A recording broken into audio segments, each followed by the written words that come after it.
মুক্ত বিশ্ববিদ্যালয়ের প্রাঙ্গণে প্রাঙ্গণে। সৌমিত্র সামন্ত। পত্রিকার ৪র্থ বর্ষ, প্রথম সংখ্যা, জুলাই ১৯৯০।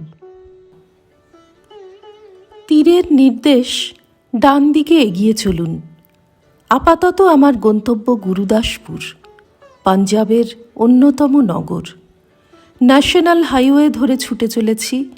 10 মিনিট যেতে না যেতেই পথ আটকাল সিআরপিএফের 5 জন জওয়ান। আগ্নেয়াস্ত্র আছে কিনা দেখতে জিপে উঠল তারা। কিছু না পেয়ে হাসি মুখে অনুমতি দিল এগিয়ে যাওয়ার। আধ ঘন্টা ধরে চলেছি, শহর তখনও 20 কিলোমিটার দূরে। বিশ্রাম দরকার। গত রাতে ঘুমিয়েছি মাত্র 3 ঘন্টা। একটা চটি দেখতে পেয়ে আমরা গাড়ি থামালাম। আমার যাত্রার সঙ্গী সঙ্গে সঙ্গেই শুয়ে পড়ল খাটিয়ায়। গুরুমুখী ভাষা বুঝি না, বলতে তো পারিই না। মোটামুটি কাজ চালানো হিন্দিতে গল্প জুড়ে দিলাম পাশের এক প্রবীণের সঙ্গে। কপার সিং, পেশায় কৃষক, তবে পাঞ্জাবের কৃষক। নিজেই 28 বিঘা জমি চাষ করেন। শিক্ষাগত যোগ্যতা 8ম মান। তার সঙ্গে শিক্ষা নিয়েই কথা হচ্ছিল। স্কুল ছেড়েছেন 1930 সালে। এক বাক্যে স্বীকার করলেন, এখানকার স্কুলে কিছুই শেখানো হয় না। তার 2 ছেলে, তারা কিছুই জানে না। আমি বললাম প্রাইভেট টিউটার রাখতে। বেজায় রেগে গেলেন। সেই অল্প শিক্ষিত প্রাচীন শিখ সর্দার যে যুক্তি দেখালেন, আমার বিশ্বাস অনেক উচ্চশিক্ষিত ব্যক্তি তা কল্পনাও করতে পারবেন না। কপার সিংয়ের যুক্তি হল, শিক্ষা দেবতার, শিক্ষা দান করার সামগ্রী।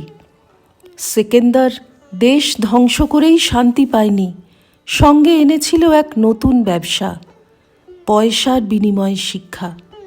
এটা কি ব্যক্তিগত সম্পত্তি যে লেনদেন চলে? আমি তাই প্রাইভেট টিউশনের ঘোর বিরোধী। একজন চাষির মুখে এইসব কথা, এত প্রগাঢ় শ্রদ্ধা শিক্ষা সম্পর্কে, এই বিস্ময় আমার আজও যায়নি। আমার আরেকটি বিস্ময়কর অভিজ্ঞতা হয়েছিল হাত দেখানো নিয়ে। বিহারের তোপচাচিতে একজনকে শুধুই হাত দেখিয়েছিলাম।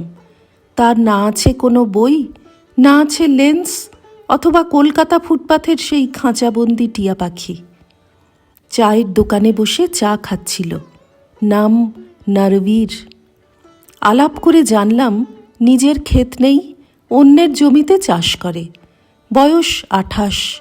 বাপ ঠাকুরদার কাছে হাত দেখা শিখেছে।